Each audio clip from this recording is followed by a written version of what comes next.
Hello everyone, welcome to our YouTube channel it's Keshiv learners. तो आज के इस वीडियो में हम पढ़ने वाले हैं जियोग्राफी के चैप्टर 1 ऑफ क्लास 6। ठीक है, तो क्लास 6 का चैप्टर 1 हम पढ़ेंगे जियोग्राफी के इस वीडियो में।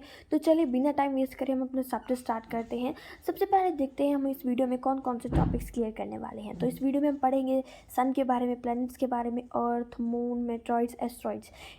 ठीक है, इन शॉर्ट हम सारी एनसीईआरटी को कवर करने वाले हैं। लाइन बाय लाइन हम सारी एनसीईआरटी पढ़ेंगे और लास्ट में मैं आपको नोट्स से भी पढ़ाऊंगी।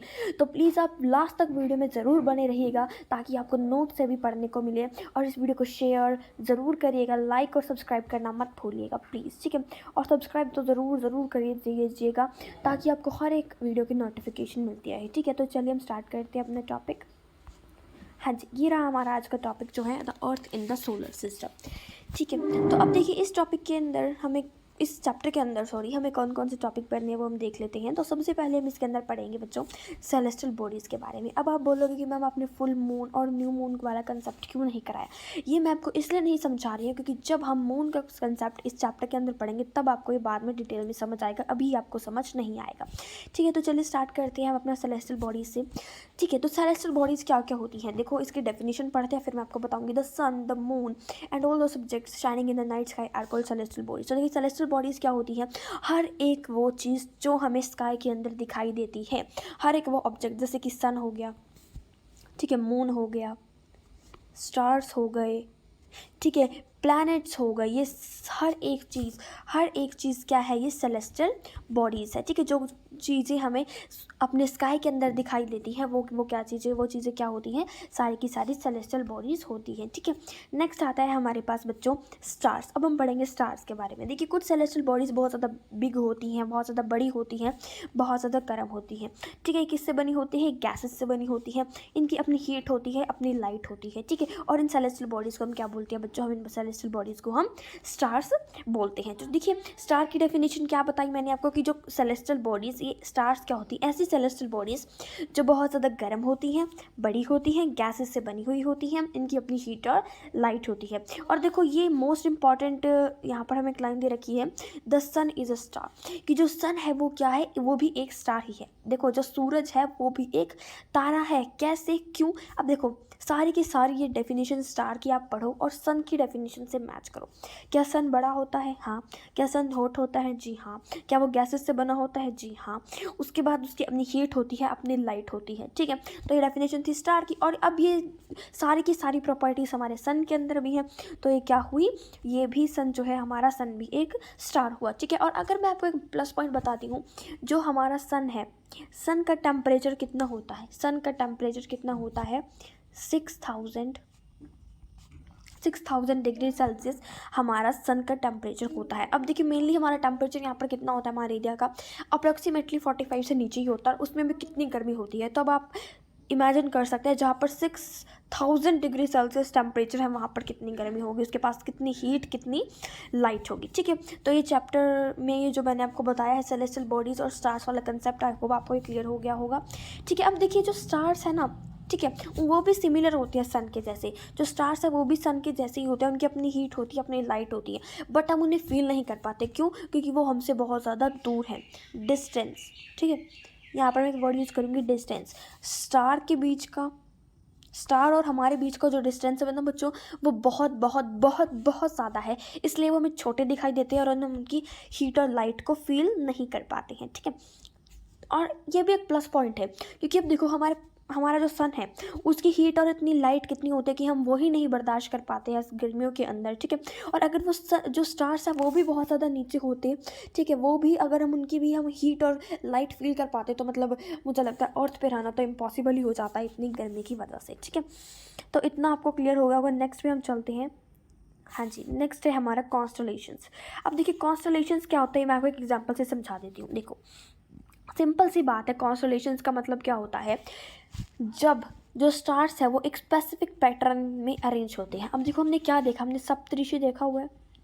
सप्तऋषि की अगर मैं बात करूँ, सप्तऋषि, ठीक है, ठीक है, जो सप्तऋषि होता है वो कैसा होता है बताइए ज़रा। सप्तऋषि में क्या होता है, जो हमारे स्टार्स होते हैं बच्चों, वो एक क्वेश्चन मार्क की फॉर्म में अरेंज हुए होते हैं, ठीक है, एक क्वेश्चन मार्क की फॉर्म में अरेंज हुए होते हैं। तो जब जो स्टार्स है जो ये क्वेश्चन मार्क की फॉर्म में अरेंज हुए हुए हैं, इस पैटर्न को ही हम कॉन्स्टलेशंस बोलते हैं, इस पैटर्न को ही हम कॉन्स्टलेशंस बोलते हैं, ठीक है। तो कॉन्स्टलेशन का मतलब समझ आया क्या होता है? कॉन्स्टलेशन का मतलब ये होता है एक ग्रुप ऑफ स्टार्स एक स्पेसिफिक मैनर के अंदर अरेंज होते हैं। अब जैसे सप्तऋषि हो गया, देखो सप्तऋषि, ठीक है। और दूसरा हमें एग्जाम्पल क्या दे रखा है? एक दे रखा है उर्सा मेजर और big bear is also one such constellation. ये बहुत इंपॉर्टेंट क्वेश्चन बनेगा यहाँ से कि कौन कौन से कॉन्स्टलेशंस होते हैं, उर्सा मेजर, बिग बियर और सप्तऋषि, ठीक है। नेक्स्ट आता है हमारे पास पोल स्टार का कंसेप्ट, ठीक है। अब देखिए 1 सेकेंड, पोल स्टार। अब देखिए जो पोल स्टार होता है क्या होता है? पहले टाइम में क्या होता था, जब डायरेक्शंस लोगों को इतनी पता नहीं होती थी, मतलब डिटरमाइन करने में उनको दिक्कत होती थी। अब देखो हमें पता है कि ये नॉर्थ है, ये साउथ है, ये ईस्ट है, ये वेस्ट है, ठीक है, इसी तरह होता है कुछ, है ना। हाँ जी, तो ये हमारा नॉर्थ, साउथ, ईस्ट, वेस्ट है। अब हमें क्या करना होता था, जब उनको डायरेक्शन फाइंड करनी होती थी तो वो क्या करते थे? एक स्टार का हेल्प लेते थे। जैसे कि नॉर्थ के अंदर एक स्टार खिलता था, ठीक है, एक नॉर्थ के अंदर एक स्टार हमें दिखाई देता था उनको, उसे क्या बोलते थे? वो नॉर्थ स्टार, मतलब कि पोल स्टार जैसे वो बोला करते थे। वो हमेशा नॉर्थ डायरेक्शन में ही रहता था, ठीक है। तो पोल स्टार क्या हुआ? एक ऐसा स्टार जो कि इंडिकेट करता है नॉर्थ डायरेक्शन को, और ये हमेशा कहाँ रहता है? एक ही पोजीशन में रहता है ये हमारे स्काई के अंदर, ठीक है। आया समझ में बात? हाँ जी। अब नेक्स्ट है हमारे पास प्लैनेट्स। अब देखो प्लैनेट्स, अब देखो हमने पढ़ा था कि स्टार, सन क्या है? ऐसी सेलेस्टियल बॉडीज है, स्टार्स, जो इनके पास अपनी हीट और लाइट होती है। अब प्लैनेट जो है उसका उल्टा है, ठीक है। जो प्लैनेट जो है वो उसका बिल्कुल उल्टा है कि some celestial bodies do not have their own heat and light, they are little bit by the light of stars, such bodies are called planets, ठीक है। अब देखो आगे मैं आपको पढ़ के बताती हूँ। पहले the word planet comes from the Greek word planetia which means wonders. अब देखो जो प्लैनेट वर्ड है बच्चों, वो कहाँ से आया है? वो प्लैनेटिया से आया है हमारे पास, ठीक है। तो वर्ड प्लैनेट कहाँ से आया? प्लैनेटिया से आया है। ग्रीक वर्ड है ये एक, जिसका मतलब होता है वॉन्डर्स, ठीक है, वॉन्डर्स। आया समझ में बात? ठीक है, वॉन्डर्स इसका मतलब होता है, एक स्पेसिफिक वर्ड है, बहुत इंपॉर्टेंट वर्ड है, इसे आप याद ज़रूर कर लीजिएगा। अब देखो कुछ सेलेस्टियल बॉडीज़ मैंने आपको बताया था, किसी के पास होती है अपनी हीट एंड लाइट और किसी के पास नहीं होती। और जिन सेलेस्टियल बॉडीज़ के पास अपनी हीट और लाइट नहीं होती और वो स्टार से या तो लाइट या हीट एमिट करते हैं या फिर सन से एमिट करते हैं, ठीक है, जो सन भी है वो भी एक स्टार ही है, ठीक है। तो ऐसी सेलेस्टियल बॉडीज़ जिनके पास अपनी हीट और लाइट नहीं होती उन्हें हम बोलते हैं प्लैनेट्स, ठीक है। इतना तो आपको क्लियर हो ही गया होगा कि प्लैनेट्स क्या हैं?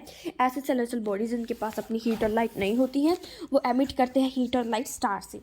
उसके बाद आता है हमारे पास, हाँ जी, एक और पॉइंट है कि ये ग्रीक वर्ड प्लैनेटिया से डिराइव हुआ है, जिसका मतलब वॉन्डर्स होता है। तो प्लैनेट्स आपको क्लियर हो गया होगा, पोल स्टार, कॉन्स्टलेशंस मैंने आपको बता दिया है। अब हम आगे चलते हैं।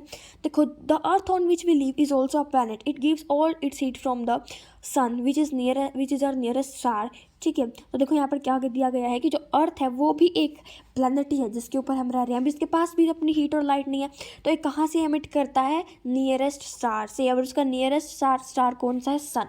सन इसका नियरेस्ट स्टार है जहाँ से अपनी हीट और लाइट जो है वो एमिट करता है, ठीक है। अब देखो जो moon, the moon that we see in the sky is a satellite, it is a companion of earth and moves around it, ठीक है। Like our earth are there are 7 other planets that get heat and light from the some of their moons too. अब देखो ये क्या कह रही है कि हमारी अर्थ से अलग 7 प्लैनेट हैं, मतलब हमारी अर्थ के तरह 7 प्लैनेट और हैं जिनसे हम हीट, जो कि मतलब हीट और लाइट एमिट करते हैं सन से, ठीक है। और जो मून है हमारा वो भी एक सैटेलाइट है।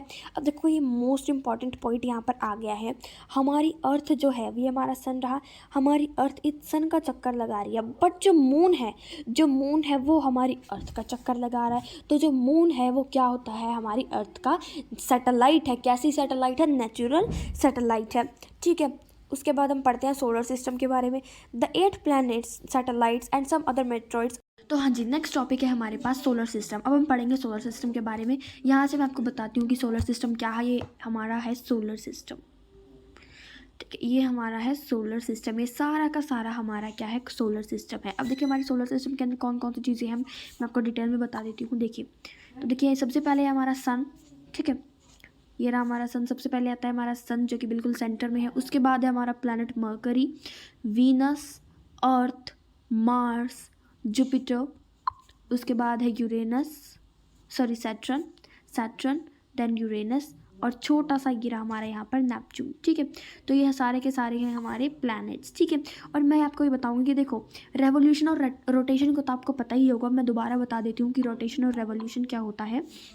देखिए, तो रोटेशन होता है अपने एक्सिस पर चक्कर लगाना, रोटेशन होता है जब प्लैनेट अपने एक्सिस पे चक्कर लगाता है, और रेवोल्यूशन होता है जब प्लैनेट सन के अराउंड चक्कर लगाता है। ठीक है, तो देखिए जो मरकरी है वो अपने एक्सिस पे एक चक्कर 88 डेज़ के अंदर लगाता है और रेवोल्यूशन अपनी कंप्लीट करता है 59 डेज़ के अंदर। ठीक है, सॉरी, वो रेवोल्यूशन के लिए लेता है 88 डेज़ और रोटेशन के लिए लेता है 59 डेज़। और इसी तरह से वीनस रेवोल्यूशन 255 डेज़ में और अपनी एक्सिस पे चक्कर लगाता है एक 243 डेज़ के अंदर। ठीक है, और अर्थ जो है देखो इसका कितना सिमिलर सा है, एक एक्सिस में ला रहा है 243 में और एक चक्कर सन के अराउंड वो भी 255 डेज़, मतलब कुछ ही 10-15 दिनों का ही कुछ फ़र्क है इसके अंदर। ठीक है, उसके बाद अर्थ एक दिन में अपना स्पिन करता है एक एक्सिस के ऊपर और रेवोल्यूशन। इसी तरह से मार्स का दिया हुआ है यहाँ पर, जुपिटर, सैटर्न और यूरेनस, ये आप खुद पढ़ सकते हो। ठीक है, तब हम चलते हैं नेक्स्ट टॉपिक पर, आप स्क्रीनशॉट लेके खुद पढ़ सकते हो, उसे आपकी बुक में भी दिया होगा। अब हम चलते हैं नेक्स्ट पे। हाँ जी, तो अब हम पढ़ेंगे सन के बारे में। तो देखिए जो सन है हमारा, the sun is the centre of the solar system. जो सन है वो हमारी अर्थ का सोलर सिस्टम का सेंटर है। ठीक है, सेंटर में मतलब कि हमारे ये स्थित है हमारा सन, ये बहुत ज़्यादा ह्यूज है, बड़ा है, एक्सट्रीम हॉट गैसेस से बना हुआ है। ये क्या प्रोवाइड करता है कि एक पुलिंग फोर्स हमें प्रोवाइड करता है हमारे सोलर सिस्टम को, जिसकी वजह से इसने सारे सोलर सिस्टम को क्या कर रखा है, बाइंड कर रखा है। ठीक है, सारे के सारे प्लैनेट्स को इसने एक तरह से बाइंड कर रखा है। एक ग्रेविटी तो है ही है जिससे बाइंड हो रखा है हमारा सोलर सिस्टम, बट ये इसके द्वारा भी एक फोर्स जो है प्रोवाइड किया जाता है हमारे सारे के सारे प्लैनेट्स को, जिसकी वजह से सारा का सारा सोलर सिस्टम बाइंड हुआ है। ठीक है, तो जो सन है वो अल्टीमेट सोर्स है हीट और लाइट का। ठीक है, तो हमें पता है सारे के सारे सोलर सिस्टम में सन ही एक ऐसा सोर्स है हीट और लाइट का। नेक्स्ट आता है हमारे पास सन कितनी दूर है हमारी अर्थ से, 150 मिलियन किलोमीटर। ये मोस्ट इंपॉर्टेंट है, अगर हमसे डिस्टेंस पूछे अर्थ और सन का तो कितना है, 150 मिलियन किलोमीटर है। ठीक है, तो अब हम पढ़ते हैं प्लैनेट्स के बारे में जो मैंने आपको पीछे बताया था। देखिए सन के बारे में क्लियर हो गया, मैं दोबारा बता देती हूँ। ये सेंटर में है हमारे सोलर सिस्टम के, बहुत ज़्यादा बड़ा है, हॉट गैसेस से बना हुआ है। ये एक पुलिंग फोर्स प्रोवाइड करता है हमारे सोलर सिस्टम को, जब बाइंड करके रखता है हमारे सारे सोलर सिस्टम को। एक सोर्स है जिससे हमें हीट और लाइट मिलती है। ये हमारे नियरेस्ट स्टार है हमारे अर्थ के बहुत ज़्यादा, और 150 मिलियन किलोमीटर ये दूर है हमारी अर्थ से। ठीक है,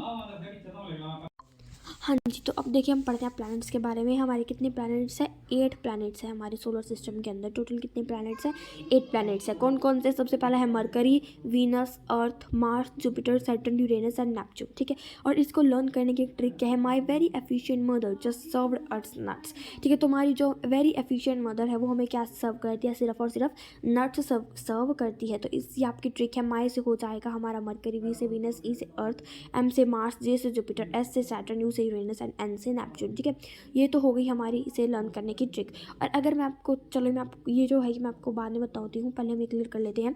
उसके बाद देखो जो हमारा 8 प्लैनेट्स हैं सारे के सारे, वो हमारे सोलर सिस्टम के अंदर सन के अराउंड मूव कर रहे हैं एक फिक्स पाथ में। ठीक है, अब देखो ये सन है, यहाँ पर मरकरी मूव कर रहा है, यहाँ पर वीनस मूव कर रहा है, यहाँ पर अर्थ मूव कर रहा है। इनका क्या है, एक फिक्स्ड पाथ है। ठीक है, इनका क्या है बच्चों, एक फिक्स्ड पाथ है। ये नहीं है कि यहाँ पर जो मरकरी मूव कर रहा है वो घूमता घूमता अर्थ के यहाँ पर, इसके मार्स के इसमें चला जाएगा, वीनस के इसमें चला जाएगा, या फिर ये यहाँ पर जो प्लैनेट मूव कर रहे हैं अर्थ के ऑर्बिट में चला जाएगा। नहीं, इनका एक अपना फिक्स्ड पाथ होता है, इनका एक अपना एक फिक्स्ड पाथ होता है जहाँ पर ये सन के अराउंड मूव करते हैं, और इस फिक्स्ड पाथ को हम क्या बोलते हैं, ऑर्बिट बोलते हैं। ठीक है, तो जो मरकरी है वो हमारे सन के बहुत ज़्यादा नियरेस्ट है।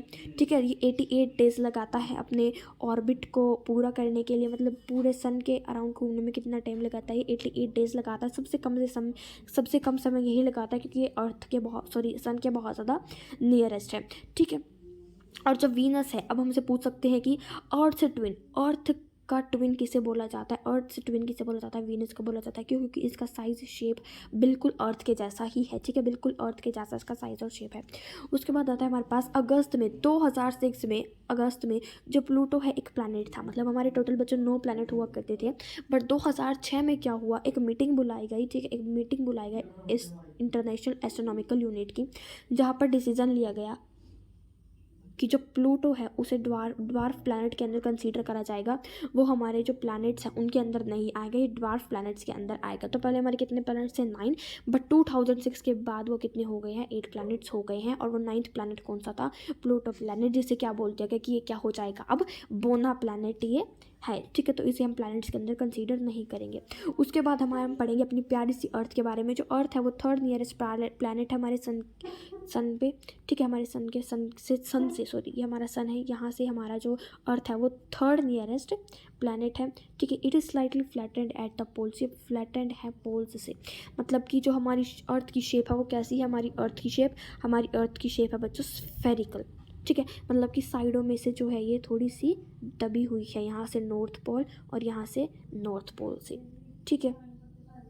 हमारी अर्थ की जो शेप है वो स्फेरिकल है, सर्कल नहीं है, ठीक है। और इसे क्या बोलते हैं जियोइड, मतलब कि ये इसे क्या भी बोलते हैं हम जियोइड बोलते हैं। जियोइड का मतलब होता है कि अर्थ लाइक शेप, ठीक है, जियोइड जैसी हमारी अर्थ की शेप है। उसके बाद हम ये थोड़ा सा ही पढ़ लेते हैं जो मैं दे रखा है यहाँ पर कि मैनी वर्ड्स यूज जियोग्राफी का मतलब। जियोग्राफी क्या होती है, देखो जियोग्राफी किस ग्रीक वर्ड से मिलकर बनी है, ठीक है, जहाँ पर जो जी है जी का मतलब होता है अर्थ और ग्राफिया का मतलब होता है राइटिंग, मतलब कि जियोग्राफी क्या होता है हमारी study of the earth, study about earth, ठीक है। इतना क्लियर हो गया। अब देखो हमने सन के बारे में पढ़ लिया, प्लैनेट्स, अर्थ। मैं दोबारा से सन के बारे में मैंने आपको बता दिया था, प्लैनेट्स के बारे में बता देती हूँ। हमारे पहले 9 प्लैनेट्स थे बच्चों, बट 2006 में एक मीटिंग बुलाई गई जिसके बाद जो है प्लूटो को कंसीडर करने लग गए बोना प्लैनेट, ड्वार्फ प्लैनेट, और सिर्फ 8 प्लैनेट्स ही रह गई। और जो हमारी ट्रिक है प्लैनेट्स को लर्न करने की वो क्या है, my very efficient mother just served earth nuts, ठीक है। और मैंने प्लैनेट के बारे में बता दिया, सन के बारे में बता दिया, अब मैं बता देती हूँ अर्थ के बारे में दोबारा से। अर्थ हमारा सन से लेके क्वेश्चन से हमारा अर्थ का कौन सा प्लैनेट है, 3rd प्लैनेट है हमारा अर्थ, ठीक है। उसके बाद ये 5th लार्जेस्ट प्लैनेट है, 5th नंबर में आता है अगर हम लार्जेस्ट की बात करें, ठीक है। और इसकी स्पेरिकल शेप होती है, इसलिए इसे क्या भी बोला जाता है जियोइड, मतलब कि इसकी अर्थ लाइक शेप होती है जियोइड की, इसलिए हम इसे जियोइड भी बोल देते हैं, ठीक है, शेप के टर्म्स में। आया समझ में सन, प्लैनेट और अर्थ के बारे में। नेक्स्ट आता है हमारे पास मून। अब पहले मून को पढ़ने से पहले अब देखो अर्थ ही एक ऐसा प्लैनेट है जहाँ पर हमारी लाइफ जो है वो पॉसिबल है। तो अब ऐसा क्यों है, क्योंकि जो हमारी अर्थ है ना वो ज़्यादा गर्म है ना वो ज़्यादा ठंडी है, और यहाँ पर जो एयर की भी प्रेजेंस है, वाटर भी हमें यहाँ पर मिलता है, एयर भी हमें मिलती है। और ये सब सबसे ज़्यादा ज़रूरी, एयर के अंदर क्या है, यहाँ पर ऑक्सीजन पाया जाता है, ऑक्सीजन, जो कि हमारे किसके लिए ज़रूरी है, हमारी लाइफ के लिए, मतलब बहुत बहुत बहुत ज़्यादा ज़रूरी है, क्योंकि हम ऑक्सीजन को ही क्या करते हैं बच्चों, इनहेल करते हैं, और इसीलिए, ठीक है, और इसीलिए यहाँ पर जो है लाइफ पॉसिबल है। और हमारे अर्थ को हम ब्लू प्लैनेट भी बोलते हैं, क्योंकि जो हमारा अर्थ है उसके अंदर 71% क्या है, 79% सॉरी क्या है, वाटर है, ठीक है, 79% यहाँ पर वाटर है, ठीक है। आया इतना समझ में। हाँ जी, नेक्स्ट हम बात करते हैं मून के बारे में। हाँ जी, तो मैंने क्या बताया आपको कि हमारी अर्थ पे लाइफ पॉसिबल क्यों है, क्योंकि ना ये ज़्यादा गर्म है ना से ये ज़्यादा बहुत ज़्यादा ठंडी है, यहाँ पर एयर पाई जाती है, यहाँ पर वाटर पाया जाता है, और सबसे ज़्यादा ज़रूरी यहाँ पर ऑक्सीजन की प्रेजेंस है, इसलिए लाइफ जो है वो पॉसिबल है हमारी अर्थ के ऊपर। नेक्स्ट हम पढ़ते हैं मून के बारे में, ठीक है। तो मून है वो एक ऐसा सिंगल सैटेलाइट है, हमारा नेचुरल सैटेलाइट है, ठीक है, सिंगल सैटेलाइट सॉरी मैं कह रही हूँ, हमारा एक नेचुरल सैटेलाइट है अर्थ का, हमारा अर्थ का नेचुरल सैटेलाइट सिर्फ एक ही है, वो क्या है, मून। मतलब कि सैटेलाइट क्या है, ये हमारी अर्थ की चारों तरफ चक्कर लगाता है, ठीक है। तो अर्थ लगाती है, बाकी के सारे प्लैनेट सन के चक्कर लगाते हैं, बट जो मून है, मून अर्थ का चक्कर लगाता है, ठीक है। ये क्या है, हमारी एक सैटेलाइट है, ठीक है। वो कैसी सैटेलाइट है, और बच्चों ये हमारी सॉरी आर्टिफिशियल कह रही हूँ, सॉरी नेचुरल हमारी ये सैटेलाइट है, ठीक है। उसके बाद आता है हमारे पास इसका जो डायमीटर है वो 1/4 द अर्थ डायमीटर है, मतलब कि जो हमारा मून का डायमीटर है वो 1/4 of the diameter of moon है, ठीक है। मून का जो मून का डायमीटर कितना, 1/4 डायमीटर जितना हमारे अर्थ का। मान लो हमारा अर्थ है, हमारी अर्थ का डायमीटर x है, ठीक है। तो अब मून का डायमीटर क्या होगा, 1/x, ठीक है। इस x का जो एक हिस्सा होगा वो हमारे मून का डायमीटर होगा, ठीक है। उसके बाद क्या है, हमारे अर्थ के बहुत ज़्यादा करीब है, ठीक है। और कितना डिस्टेंस का है इसका, ये देखो दे रखा है, it is 3,84,400 kilometre away from us, ठीक है। तो हमारी अर्थ और सन के बीच का डिस्टेंस कितना है बच्चों, 3,84,400 किलोमीटर हमारी अर्थ और मून का डिस्टेंस है, जो कि बहुत ज़्यादा पास ही है, ठीक है। जो मून जो है वो कितने दिन लगाता है हमारी अर्थ के रेवोल्यूशन का अर्थ का चक्कर लगाने में, 27 डेज़ वो लगाता है, ठीक है। उसके बाद मून के पास अपनी कोई भी फेवरेबल कंडीशंस नहीं है, ठीक है, वहाँ पर लाइफ पॉसिबल नहीं है, बट वहाँ पर क्या है, प्लान माउंटेन्स भी हैं, प्लेन्स भी हैं, ठीक है, और कुछ वहाँ पर क्या है, गड्ढे भी हैं। हमें दिखाई देता होगा मून का सरफेस कैसा, मून का सरफेस है, मान ली मून की सरफेस पे क्या है, जो कुछ ब्लैकिश ग्रेस सा पार्ट दिखाई देता है, तो वो क्या है, वो कोई से वो कुछ कुछ मिथ्स हैं ऐसे कि जो एस्ट्रोनॉट्स वहाँ पर गए थे और उनके पैरों के निशान है वो, बट ऐसा कुछ नहीं है। वो वहाँ पर माउंटेन्स हमें दिखाई देते हैं मून के ऊपर, ठीक है। तो मून को दोबारा से एक्सप्लेन करूँ, इसका डायमीटर 1/4 है, एक नेचुरल सैटेलाइट है हमारी अर्थ का। अर्थ का चक्कर लगाता है कितने दिनों में लगाता है, 27 दिनों में लगाता है। अर्थ और हमारे मून के बीच का डिस्टेंस कितना है, 400 किलोमीटर, ठीक है। इसके अंदर क्या है, इसके माउंटेन्स के ऊपर क्या, सॉरी मून के ऊपर क्या क्या है, माउंटेन्स है, प्लेन्स है और बहुत सारे गड्ढे भी हैं, ठीक है। तो मैंने मून के बारे में आपको बता दिया है। अब हम चलते हैं एस्ट्रॉइड्स के बारे में और मेस्ट्रॉइड्स के बारे में पढ़ने के लिए, ठीक है।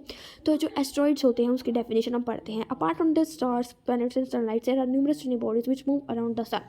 अब देखो एस्ट्रॉइड्स क्या होती हैं, सन के अराउंड कुछ ऐसी बॉडीज़, स्टार्स, प्लैनेट्स और सैटेलाइट्स के अलावा कुछ ऐसी टिनी बॉडीज़ जो सन के अराउंड चक्कर लगाती हैं, उन्हें हम क्या बोलते हैं, एस्ट्रॉइड्स बोलते हैं। ये मेनली कहाँ पर फाइंड की जाती है, मोस्ट इंपॉर्टेंट है orbits of Mars and Jupiter. जो मार्स का ऑर्बिट है और जुपिटर का ऑर्बिट है, उन पे ये बहुत ज़्यादा फाइंड किए जाते हैं, ठीक है। अब देखो ऑर्बिट मैंने क्या बताया था, फिक्स्ड पाथ जहाँ पर मार्स चक्कर लगा रहा है या फिर कोई भी प्लैनेट चक्कर लगा रहा है। तो जो मार्स जहाँ पर चक्कर लगा रहा है और जहाँ पर जुपिटर चक्कर लगा रहा है, ठीक है, उनका जो पाथ है, उनका जो ऑर्बिट है, वहाँ पर सबसे ज़्यादा एस्ट्रॉइड्स जो है वो फाइंड किए जाते हैं, बहुत ज़्यादा पाए जाते हैं। उसके बाद हमारे पास मेट्रॉइड्स क्या है, ये स्मॉल पीसेस ऑफ रॉक्स होती हैं जो सन के अराउंड चक्कर लगाती हैं, ठीक है। और जब ये अब मेट्रॉइड्स जो है ये सन अर्थ के पास आ जाती है तो ये अर्थ के अंदर गिर जाती हैं, जिसकी वजह से क्या होता है, अर्थ के ऊपर वैसे तो बहुत ज़्यादा जो ये होती हैं हमारे मेट्रॉइड्स होते हैं, ज़्यादा से ज़्यादा तो अर्थ के बाहर जब ये अर्थ के ऊपर गिरने लगती हैं तो हमारी जो लेयर्स होती हैं, ठीक है, जो हमारी एटमॉस्फेयर की मेनली लेयर्स हैं उन्हीं में ये जल जाती हैं, ठीक है। बट समटाइम्स अगर अर्थ के ऊपर गिर भी जाए तो वहाँ पर ये गड्ढा कर देती है। एक बार एक मेट्रॉइड गिर गया था जिसकी वजह से हमारी अर्थ में बहुत बड़ा गड्ढा हो गया था और वो गड्ढा अभी तक है, ठीक है। तो अब देखिए मैंने आपको बताया कि मेट्रॉइड्स क्या होते हैं और किसकी वजह से गिरते हैं, फ्रिक्शन की वजह से ये गिरते हैं, ठीक है। उसके बाद आता है हमारे पास हमें एक milky Way Galaxy. Milky Way Galaxy क्या होती है, मैं आपको पहले गैलेक्सी बताती हूँ, उसके बाद मिल्की वे गैलेक्सी बताऊँगी। गैलेक्सी क्या है, एक सिस्टम है, क्या है, एक सिस्टम है जहाँ पर स्टार्स, क्लाउड्स, गैसेस, ठीक है, बहुत सारे, मतलब कि गैलेक्सी क्या है, जहाँ तक आप यहाँ पर खड़े हो, ठीक है, और यहाँ से आप कितना एरिया देख पा रहे हो ऊपर आसमान का, ठीक है, आप आसमान कितनी दूर तक देख पा रहे हो, तो जितनी दूर तक आप देख पा रहे हो वो एक गैलेक्सी है। गैलेक्सी के अंदर स्टार्स आते हैं, क्लाउड्स, मेट्रॉइड्स, एस्ट्रॉइड्स सब आता है। और मिल्की वे गैलेक्सी क्या है, इसको पढ़ते हैं। It is a cluster of millions of stars, this band is the Milky Way galaxy, our solar system is a part of this galaxy, ठीक है। तो हमारा सोलर सिस्टम किसका पार्ट है, मिल्की वे गैलेक्सी का पार्ट है। और milky Way Galaxy क्या है, जहाँ पर एक सिस्टम है, एक क्लस्टर, मतलब कि मिलियंस ऑफ स्टार्स। मैंने आपको वही बताया कि यहाँ पर आप खड़े हो, आप यहाँ से कितना एरिया देख पा रहे हो ऊपर आसमान का, तो वो सारा का सारा एरिया क्या है बच्चों, वो एक गैलेक्सी होती है, ठीक है। और यूनिवर्स आपको पता ही है, ये सारा का सारा यूनिवर्स ही है, हर एक चीज़ यूनिवर्स के अंदर कंसीडर की जाती है, ठीक है। ये बहुत ज़्यादा डिफिकल्ट है कि इमेजिन करें कि कितना बड़ा हमारा यूनिवर्स है, और जबकि जो साइंटिस्ट है वो फाइंड कर रहे हैं, ट्राई कर रहे हैं ज़्यादा से ज़्यादा इसके बारे में पढ़ने के लिए, ठीक है। यूनिवर्स के ऊपर बहुत ज़्यादा रिसर्च जो है वो हो रही है, ठीक है। तो अब देखो मैंने आपको बता दिया मेट्रॉइड्स क्या होते हैं, एस्ट्रॉइड्स क्या होते हैं, इतना मैंने आपको बता दिया। मून हमने एनसीईआरटी मेनली हमने एनसीईआरटी सारी पढ़ ली है, तो अब हम नोट से एक छोटी सी क्विक रिविज़न ले लेते हैं। हाँ जी, तो ये रही देखो सेलेस्टियल बॉडीज़ हमने पढ़ी थी, जो वही है, ये नोट्स के थ्रू मैं आपको बता रही हूँ। सेलेस्टियल बॉडीज़ क्या होती हैं, हर एक सारा ऑब्जेक्ट, सन, मून और अदर ऑब्जेक्ट्स जो स्काई के अंदर हमें दिखाई देता है वो सेलेस्टियल बॉडीज़ होते हैं, ठीक है। और जो मून, स्टार्स है, प्लैनेट्स हैं, वो हमें दिखाई नहीं देते डे टाइम में, क्योंकि जो सन की जो रोशनी होती है वो बहुत ज़्यादा होती है, जिसकी वजह से हम उन्हें देख नहीं पाते हैं, ठीक है। तो इतना मैंने बता दिया। नेक्स्ट आते हैं हम स्टार्स के ऊपर। स्टार्स क्या है, बहुत ज़्यादा बिग होते हैं, हॉट होते हैं, गैसेस से बने हुए होते हैं, इनकी अपनी हीट होती है, अपनी लाइट होती है। और सन भी एक स्टार होता है, क्योंकि जो सन की डेफिनेशन है वो स्टार की डेफिनेशन से बिल्कुल मैच कर रही है। उसके बाद कॉन्स्टलेशंस क्या होता है, कॉन्स्टलेशंस एक डिफरेंट ग्रुप ऑफ स्टार्स होता है, जो कि एक जब हमारे जो स्टार है एक स्पेसिफिक पैटर्न के अंदर क्या होते हैं, अरेंज होते हैं, तो उसे हम बोलते हैं कॉन्स्टलेशंस। जैसे कि उर्सा मेजर हो गया, बिग बियर हो गया और सप्तऋषि हो गया। नेक्स्ट आता है हमारे पास नॉर्थ स्टार। जब पहले के टाइम में डायरेक्शन यूज़ करने के लिए हम डायरेक्शन को डिटरमाइन करने के लिए हम क्या यूज़ करते थे, किसकी हेल्प लेते थे, पहले लोग पोल स्टार की हेल्प लेते थे, जो कि नॉर्थ डायरेक्शन में हमेशा खिलता है। ये अपनी जो पोजीशन है ये कभी भी चेंज नहीं करता है, ठीक है। तो नॉर्थ स्टार क्या इंडिकेट करता है, नॉर्थ डायरेक्शन, और इसे हम क्या बोलते हैं, पोल स्टार भी इसे हम बोलते हैं, ठीक है। नेक्स्ट आता है हमारे पास सोलर सिस्टम मैंने आपको बता ही दिया है। सोलर सिस्टम के अंदर हमारी हर एक चीज़ आ जाएगी, sun, 8 planet, satellites, celestial bodies, asteroids, meteoroids, सब कुछ क्या है, हमारे सोलर सिस्टम का ही पार्ट है, यूनिवर्स का ही पार्ट है। ठीक है, तो सबसे पहले सन के बारे में मैंने आपको बताया था कि सन क्या होता है, हमारे सेंटर में हमारे स्थित है सोलर सिस्टम के, बहुत ज़्यादा बड़ा है, एक्सट्रीम हॉट गैसेज है इसके अंदर। ठीक है, एक हमारे सोलर सिस्टम को बाइंड करके रखता है। इसका टेम्परेचर मैंने आपको बताया था कितना होता है, 6000 डिग्री सेल्सियस होता है। उसके बाद आता है हमारे पास प्लैनेट्स। प्लैनेट्स जो हैं उनकी अपनी हीट, अपनी लाइट नहीं होती है। वो कहाँ से लेते हैं, वो स्टार से अपनी हीट और लाइट लेते हैं। अर्थ एक प्लैनेट है। ठीक है, हम इससे सारी की सारी जो हीट और लाइट है वो हम कहाँ से लेते हैं, हम साइंस। सो आई होप बच्चों आपको ये चैप्टर समझ आया होगा। मैंने नोट से भी आपको बता दिया है बहुत कुछ इसमें, और एनसीईआरटी तो हमने रीड कर ही ली थी। तो प्लीज़ इस वीडियो को लाइक ज़रूर करिएगा, शेयर और सब्सक्राइब जरूर कर दीजिएगा, ताकि आपको हर एक नोटिफिकेशन मिलती रहे। तो आई होप आपको ये चैप्टर समझ आएगा। Thank you, have a nice day.